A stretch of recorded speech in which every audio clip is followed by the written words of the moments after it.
ஏதோ ஒரு 105 நாள் இந்த பிக் பாஸ் அப்படின்ற ப்ரோக்ராமை போட்டு ஏதோ ஒரு டைம் பாஸ் ஓடிட்டு இருந்துச்சு. இது நிறைய பேரோட மனசில் இருக்கிற ஒரு எண்ணம். நான் இப்போ உங்ககிட்ட சொல்கிறது, ஏதோ அடிச்சுக்கிறாங்க பிடிச்சிக்கிறாங்கப்பா, நமக்கு என்ன, வேடிக்கை பார்க்குறதுக்கு இன்ட்ரெஸ்டாக இருந்துச்சு. இப்போ அது முடிஞ்சிருச்சு. அந்த 9:30 மணிலேருந்து அந்த 10:30 மணியோ இல்லை 11 மணி வரலையும் என்ன பண்ணுறது, போர் அடிக்குதே அப்படின்ற மாதிரியும். இதில் பாதி பேர் வந்து 24/7 வந்து வாட்ச் பண்ணுறவங்க. என்னடா பண்ணுறது, பெரிய ஒரு கேப் இந்த மாதிரி ஆயிடுச்சே அப்படின்னு நிறைய பேர் யோசிப்பீங்க. இவங்களெல்லாம் மிஸ் பண்ணிட்டோம், இவங்கெல்லாம் நல்லா இருந்தது, இவங்கெல்லாம் நல்லா ஃபன் பண்ணாங்க அப்படின்ற மாதிரி இருந்திருக்கும்.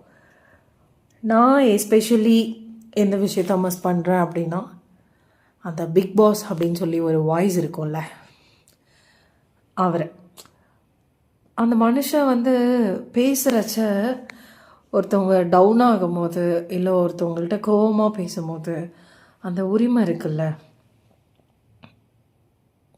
தேர்ட் பர்சன் கிடையவே கிடையாது. அந்த வாய்ஸோட மீனிங் நமக்கு தெரிஞ்ச ஒரு நபர், நமக்கு நெருக்கமான ஒரு நபர் போல் பேசுகிற ஒரு கமாண்டிங் வாய்ஸு.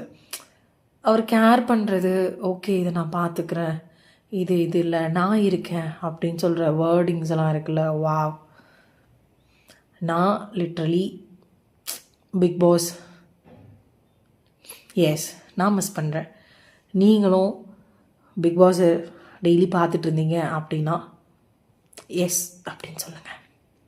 இல்லை எனக்கு பிக் பாஸே பிடிக்காதுன்னா ஒன்றும் சொல்ல வேணாம்.